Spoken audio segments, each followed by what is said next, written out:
एक और बड़ी अपडेट आपको दे दे, फिनलैंड से नीदरलैंड पहुंचे हैं राष्ट्रपति ज़ेलेंस्की और फिलहाल नीदरलैंड में ही रहेंगे ज़ेलेंस्की, ये बड़ी खबर है। और साथ ही इससे जुड़ी जो जानकारी मिल पा रही है उसके हिसाब से क्रेमलिन अटैक के बीच यूक्रेन लौटने का फिलहाल प्लान जो है ज़ेलेंस्की ने टाल दिया है। रूस ने ज़ेलेंस्की को खत्म करने की धमकी दी है, ज़ेलेंस्की का खात्मा कर देंगे ये रूस ने कहा है। तो क्रेमलिन पर हुए हमले के बाद पुतिन बौखलाए हुए हैं और सीधे सीधे ज़ेलेंस्की को चेतावनी दी जा रही है और कहा जा रहा है कि अब यूक्रेन की तबाही तय है। और इस बीच ज़ेलेंस्की ने कहा है कि अब वो यूक्रेन नहीं लौटेंगे क्योंकि क्रेमलिन पर हुए अटैक के बाद ज़ेलेंस्की को यह पता है कि पुतिन का गुस्सा 7वें आसमान पर है। इसलिए पुतिन ने सीधे सीधे यूक्रेन के राष्ट्रपति ज़ेलेंस्की को चेतावनी दी और कहा है कि ज़ेलेंस्की का खात्मा कर देंगे।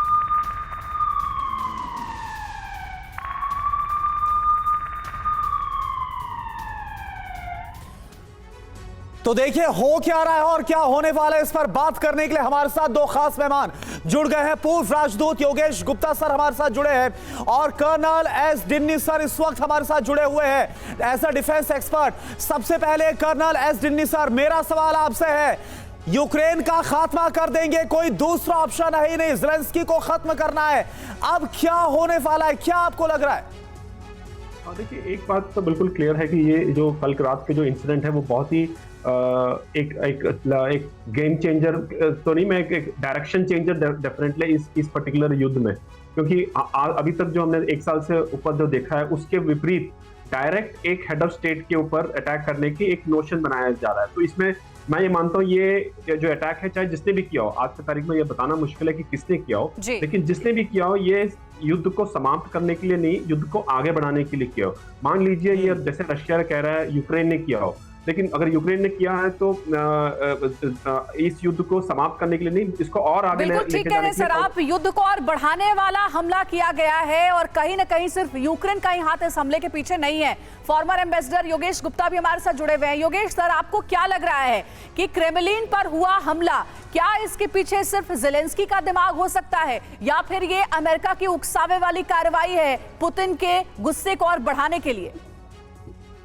देखिए, अभी ये कहना मुश्किल है क्योंकि दोनों ने डिनाई किया है, यूक्रेन के राष्ट्रपति ने भी डिनाई किया है और अमेरिका के तरफ से भी इसका डिनायल आया है। और दूसरी बात ये है कि अगर आप फैक्ट्स को थोड़ा देखें ध्यान से, तो एक बात तो ये है कि जो इंटेलिजेंस है वो यूक्रेन को अमेरिका दे रहा था। तो अगर अमेरिका को ये कराना होता तो अमेरिका को तो ये मालूम है कि ये राष्ट्रपति पुतिन जो है ये मॉस्को में नहीं रहते, वो तो जो बाहर ये नोवो ओगारेवो में उनका रेजिडेंस है वहां पर रहते हैं, तो वो फिर ये हमला जो है वहां पे नहीं कराता। दूसरी बात ये कि अभी तक अमेरिका की पॉलिसी ये रही है कि ये लड़ाई जो है वो रूस के अंदर नहीं जानी चाहिए। तो एकदम से अमेरिका जो है सबसे बड़ी बात ये है सर कि ये एक इंटेलिजेंस फेल्योर भी कह सकते हैं अगर ऐसा कुछ हुआ, क्योंकि कुछ दिन पहले भी मॉस्को में एक ड्रोन देखा गया, पाया गया और बावजूद इसके ये सब हो रहा था। तो इसका मतलब ये है कि या तो अनदेखी हुई या फिर कुछ और है जिसकी कहानी शायद अभी सामने आनी बाकी है। लौटेंगे आपके पास और देखिए, क्रेमलिन अटैक के बाद पुतिन का बड़ा आदेश सामने आया है। पुतिन का आदेश क्या है वो हम आपको बता रहे हैं, ज़ेलेंस्की को खत्म करो ये कहा है पुतिन ने। पुतिन का ये आदेश, सारे बड़े अधिकारियों को मार दो। रूसी मीडिया के हवाले से ये खबर सामने आ रही है।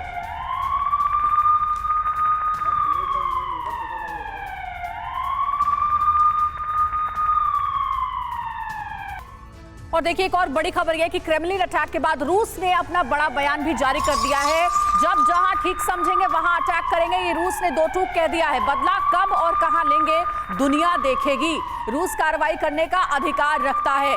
तो रूस की ओर से अब अग्रेसिव स्टेटमेंट भी जारी किए जा रहे हैं यूक्रेन की तबाही को लेकर के। कहा जा रहा है कि बहुत जल्द बड़ा हमला यूक्रेन में होने वाला है रूस की ओर से। और देखिए एक और बड़ी खबर, मेदवेदेव ने ज़ेलेंस्की को जान से मारने की धमकी दे दी है। ज़ेलेंस्की को मारने के अलावा कोई दूसरा ऑप्शन ही नहीं है, रूस के पास अब कोई विकल्प नहीं बचा है, ये मेदवेदेव साहब बोलते हुए नजर आ रहे हैं। तो आप देखिए किस तरह से अब गुस्से में आ चुके हैं पुतिन, जो कल हमला हुआ क्रेमलिन पर, और आप समझिए क्रेमलिन जो कि पावर सेंटर है रशिया का, उस पर अटैक करना, इसके बाद अब सीधे ज़ेलेंस्की को जान से मारने की धमकी।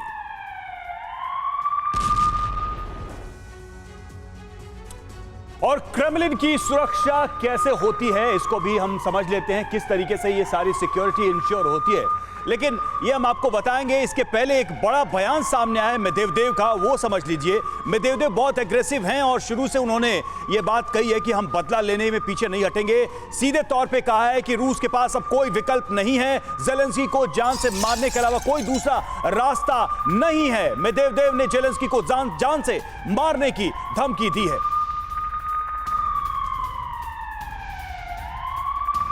तो इस तरह के बयान अब सामने आने लगे हैं। डेनी सर, सवाल अब यहां पर यही है कि ये जो बयान है ये क्या एक्शन में कन्वर्ट हो पाएंगे? जेलेंस्की के टॉप जो ऑफिसर्स हैं, जेलेंस्की का आवास है, इन सबको ध्वस्त करने, इन सबको खत्म करने की एक के बाद एक बयान आ रहे हैं। और ये कोई छोटे मोटे लोगों के बयान नहीं है, रूस के टॉप लीडर्स की तरफ से बयान आ रहे हैं। देखिए, एक चीज तो बिल्कुल क्लियर है, मैं ये मानता हूं कि रशिया का स्पेशली जो इंटेलिजेंस एजेंसीज है उनके अंदर इतनी काबिलियत है, वो जब चाहे जेलेंस्की को न्यूट्रलाइज कर सकते हैं।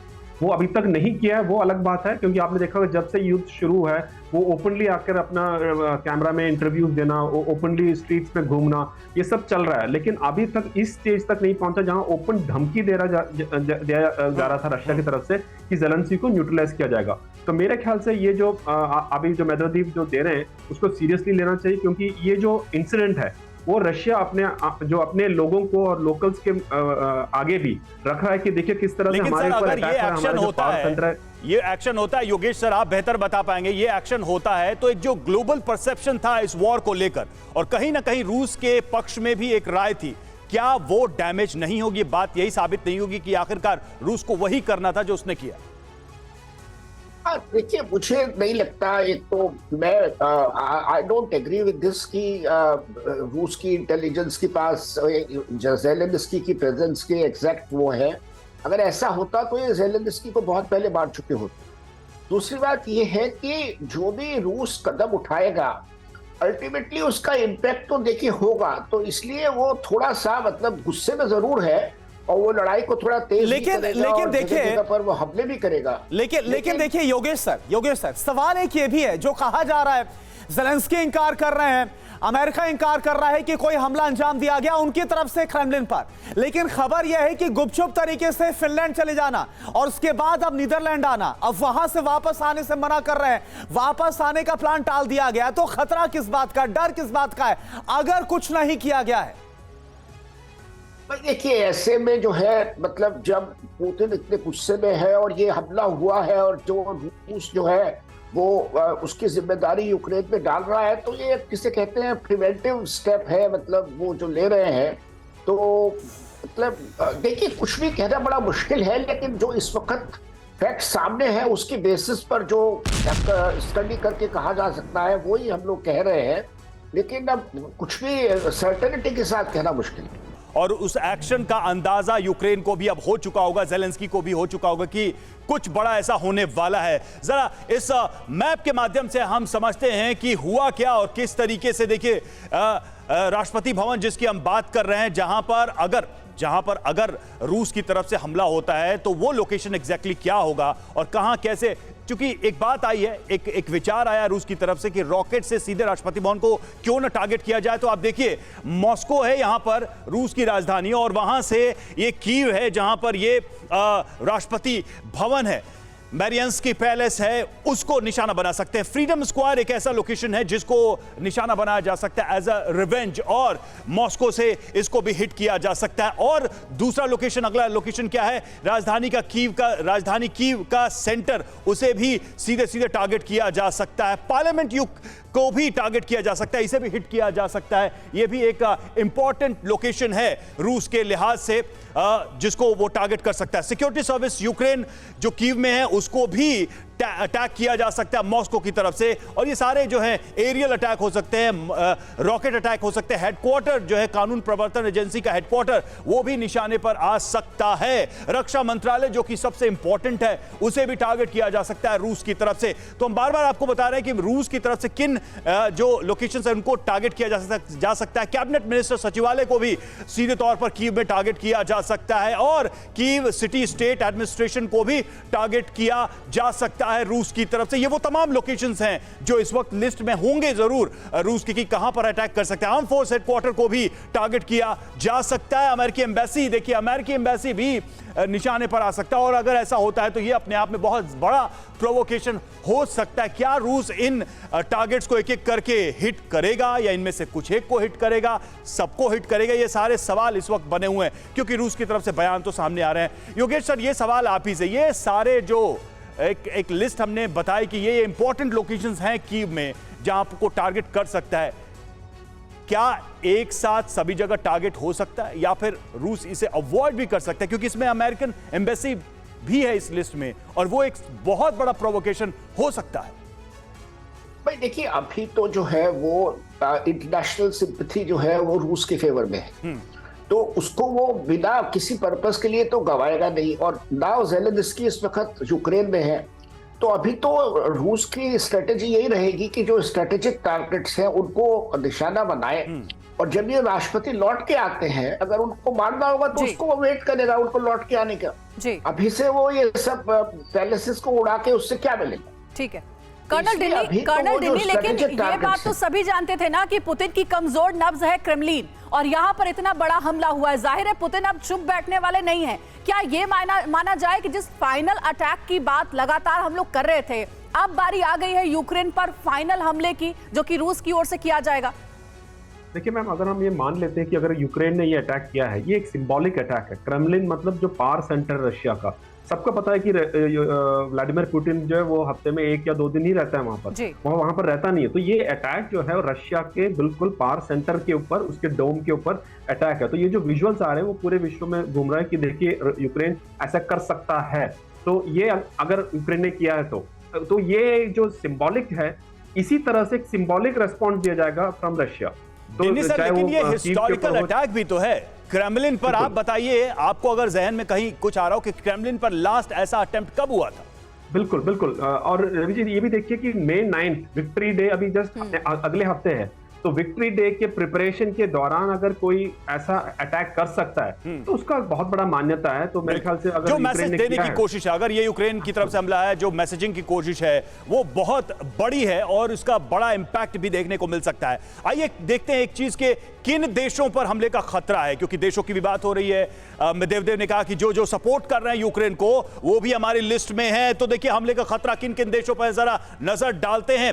देखिए इनमें जो महत्वपूर्ण देश हैं, देखिए जैसे हम पोलैंड की बात कर रहे हैं, नॉर्वे की बात कर रहे हैं, फिनलैंड, एस्टोनिया, लातविया, लिथुआनिया, ये वो देश हैं जो नियर बाई में हैं। इसके अलावा आप देखिए ब्रिटेन और मोल्डोवा, जॉर्जिया, कुछ देश तो ऐसे हैं जो पहले से ही एक तरीके से लिस्ट में रहे हैं, उन पर खतरा रहा है। जिसमें ये जो 4 देख रहे हैं, इन पर तो रूस की तरफ से हमेशा खतरा, ये खुद को बताते रहे, फिनलैंड, एस्टोनिया, लातविया, लिथुआनिया। लेकिन इसके अलावा वो जो सहयोगी देश हैं जिनका बैकअप है, उनकी भी बात हो रही है। पोलैंड जिसमें बहुत इंपॉर्टेंट है, ब्रिटेन की बात हो रही है, ब्रिटेन काफी एग्रेसिव शुरू में रहा था, हमने ये भी देखा था। मोल्डोवा को लेकर हमेशा स्पेकुलेशन रहा है, तो अब अचानक से ये जो सिचुएशन बदली है, उसके बाद से इन देशों पर भी हमले का खतरा बढ़ गया है, क्योंकि इनके बैकअप से ही यूक्रेन आगे बढ़ रहा है, इनके बैकअप से ही उसकी इतनी हिम्मत हो रही है। ये स्थिति है इन देशों की भी। कल की घटना के बाद से जो सिचुएशन बदली है, उसमें ये देश भी रडार पर आ सकते हैं रूस के। जी हाँ, क्रेमलिन पर हुआ हमला भारी पड़ने वाला है ज़ेलेंस्की को, यूक्रेन को, लेकिन उसके साथ ही कई ऐसे देश भी हैं जो कि इस हमले के बाद से डरे सहमे हैं। देखिए क्रेमलिन पर हमला, और अब क्या रूस बदला लेगा? कितना बड़ा ये बदला होगा, ये सबसे बड़ी बात है। अटैक मोड में रूस की न्यूक्लियर फोर्स आ चुकी है, बड़ी अपडेट है। ज़ेलेंस्की को टारगेट कर सकता है। कीव पर टैक्टिकल न्यूक्लियर अटैक संभव है। कीव पर बड़े मिसाइल हमले किए जा सकते हैं। कीव पर कब्जे का आदेश दे सकता है। यूक्रेन के साथ यूरोप पर हमले की आशंका भी अब बहुत प्रबल हो गई है, बढ़ गई है आशंका कि हो ना हो यूरोप को भी अब खतरा है। योगेश गुप्ता सर, क्या जिन देशों के नाम हमने गिनाए हैं पश्चिमी देश, यूरोप भी अब डरा सहमा हुआ है कि कहीं ना कहीं यूरोप कंट्रीज पर भी पुतिन के गुस्से का अंजाम जो है वो इन देशों को भी भुगतना पड़ सकता है। और जाहिर है कि ज़ेलेंस्की ने अगर ये हमला किया है तो ये अकेले का हमला नहीं है, साथ में खड़े पश्चिमी देश भी हैं। क्या यूरोप पर बहुत बड़ा खतरा है क्रेमलिन पर हुए अटैक के बाद? देखिए अंजलि, जब तक कि रूस के पास कुछ ऐसा एविडेंस नहीं आ जाता कि भाई इस हमले में जो और देश हैं जिनके आपने नाम लिए हैं उनका सीधे सीधे हाथ था, तब तक जो है वो उस तरह का हमला करने का कोई फायदा नहीं है। लेकिन क्योंकि सर उससे मदद लड़ाई तो और वो देश भयंकर लगातार हो जाए। कर रहे हैं ना यूक्रेन को, जेलेंस्की को हथियार पहुंचा रहे हैं, पैसे पहुंचा रहे हैं, तो ऐसे तो सीधा इन्वॉल्वमेंट है ही, उकसावे वाली कार्रवाई हाँ, है ही। नहीं वो तो आप ठीक कह रही है, वो तो लेकिन काफी पहले से हो रहा है, वो तो जी। बहुत, उसमें कोई नई बात नहीं है, वो तो बहुत पहले से हो रहा है। लेकिन राष्ट्रपति को मारने में अगर इन देशों का हाथ है डायरेक्टली, अगर ये बात साबित हो जाती है तो फिर ये एक बहुत सीरियस इशू है। और टिनी उसमें सर, फिर लेकिन वो बड़ा provocative issue बिना हो जाएगा। इंटेलिजेंस इनपुट के कैसे होगा ये? और यूक्रेन का मुझे नहीं लगता कि ऐसा नेटवर्क है कि वो इस तरह से चीजें कर सके। अभी तक तो हम ये देख रहे हैं कि यूएस के इंटेलिजेंस सपोर्ट से बहुत कुछ कर रहा था यूक्रेन। बिल्कुल, इसमें कोई शक नहीं कि यूक्रेन अपने आप में नहीं कर सकता है, अगर यूक्रेन ने किया है तो। अगर यूक्रेन ने किया है, क्योंकि आपको पता है कि जो क्रेमलिन एरिया है वो इतनी ज्यादा गार्डेड है, इतना ज्यादा, खास तौर पे मे 9 विक्ट्री डे, उसका जो सिक्योरिटी है, लेयर्स ऑफ सिक्योरिटी जी। है, वहां पर इस तरह का एक ड्रोन पहुंचना और सीधा क्रेमलिन के जो डोम है उसके तक पहुंचना, इसका मतलब किसी ना किसी ने, अगर यूक्रेन ने किया है तो जबरदस्त हेल्प किया है इंटेलिजेंस के तौर पे, ठीक है, लॉजिस्टिक आपका सपोर्ट भी के यही तौर पे। मानना है